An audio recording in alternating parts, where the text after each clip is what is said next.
কি বলে হকার সাংবাদিক বলে মনে করি।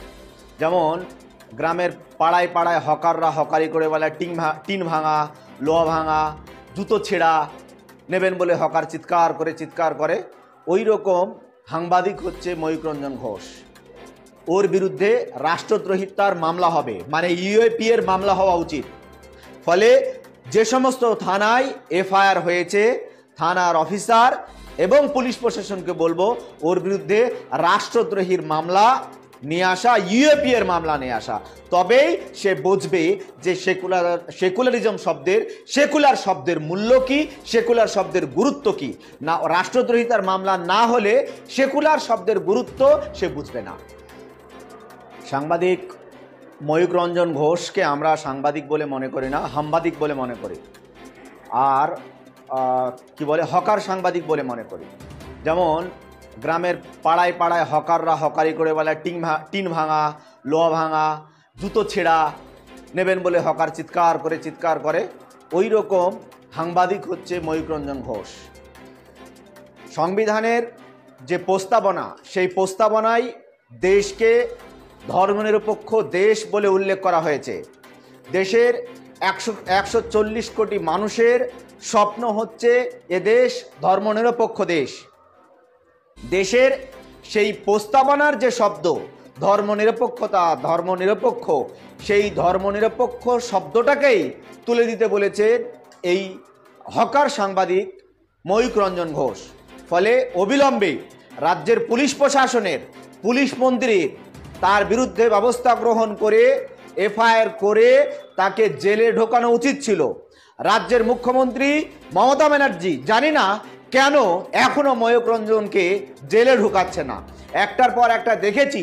শুধু এই রকম সংবিধানের উপরে আক্রমণ তা নয়, আমাদের রাজ্যের গৌরব, বাংলার গৌরব নজরুল ইসলামের কবিতা মোরা এক বিনতে দুটি কুসুম হিন্দু মুসলমান, তাকে ব্যঙ্গ বিদ্রুপ করতে ছাড়েনি। কবি কাজী নজরুল ইসলামকে ব্যঙ্গ বিদ্রুপ করতে ছাড়েনি। ফলে রাজ্যের পুলিশ মন্ত্রীর, রাজ্যের প্রশাসনের অবিলম্বে তার বিরুদ্ধে ব্যবস্থা গ্রহণ করা উচিত ছিল, কিন্তু এখনো পর্যন্ত তার বিরুদ্ধে কোনো ব্যবস্থা গ্রহণ করেনি। মানে কোথাও না কোথাও এই ময়ূককে খুশি করা, কোথাও না কোথাও ময়ূককে ছেড়ে দেওয়া, বাংলায় বিদ্বেষ তৈরি করা এবং ভোটের রাজনীতিতে সফল হওয়া। যত বিদ্বেষ তৈরি হবে তত লাভবান হবে বিজেপি, যত বিদ্বেষ তৈরি হবে তত লাভবান হবে টিএমসি। ফলে তাদের যে বিভাজনের রাজনীতি, সেই বিভাজনের রাজনীতিতে সফল হওয়ার জন্য ময়ূকের মতো, সুমনের মতো সাংবাদিকদেরকে ছেড়ে রেখেছে এরা। ফলে রাজ্যের নাগরিকদের বলবো যে সচেতন নাগরিক, আপনাদের প্রাণের চেয়েও প্রিয়, আপনাদের স্বপ্নের সংবিধান যার প্রস্তাবনায় উল্লেখ করা হয়েছে যে এ দেশ ধর্মনিরপেক্ষ দেশ, সেই প্রস্তাবনাকে থেকে তাকে তুলে দিতে বলছে এবং বলছে যে যারা ধর্মনিরপেক্ষ সেকুলার তারা দেশ থেকে চলে যাক।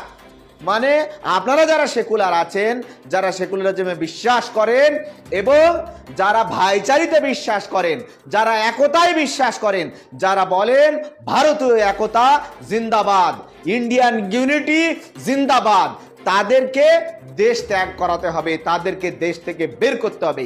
এই যার বক্তব্য, সেই রকম একজন মানুষ আমাদের এখানে গণতন্ত্রের চতুর্থ স্তম্ভের আছে বলে আমাদেরকে বিশ্বাস করতে হবে। সে সময় এখনো আসেনি। ফলে অবিলম্বে এই হকার সাংবাদিককে বয়কট করা হোক এবং অবিলম্বে এর বিরুদ্ধে উপযুক্ত ব্যবস্থা গ্রহণ করা হোক।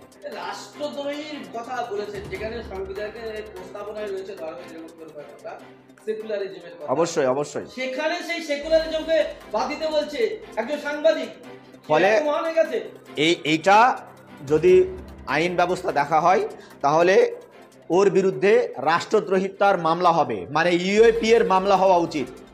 ফলে যে সমস্ত থানায় এফআইআর হয়েছে থানার অফিসার এবং পুলিশ প্রশাসনকে বলবো ওর বিরুদ্ধে রাষ্ট্রদ্রোহীর মামলা নিয়ে আসা, ইউএপি এর মামলা নিয়ে আসা। তবেই সে বুঝবে যে সেকুলারিজম সেকুলার শব্দের মূল্য কি, সেকুলার শব্দের গুরুত্ব কি। না, রাষ্ট্রদ্রোহিতার মামলা না হলে সেকুলার শব্দের গুরুত্ব সে বুঝবে না।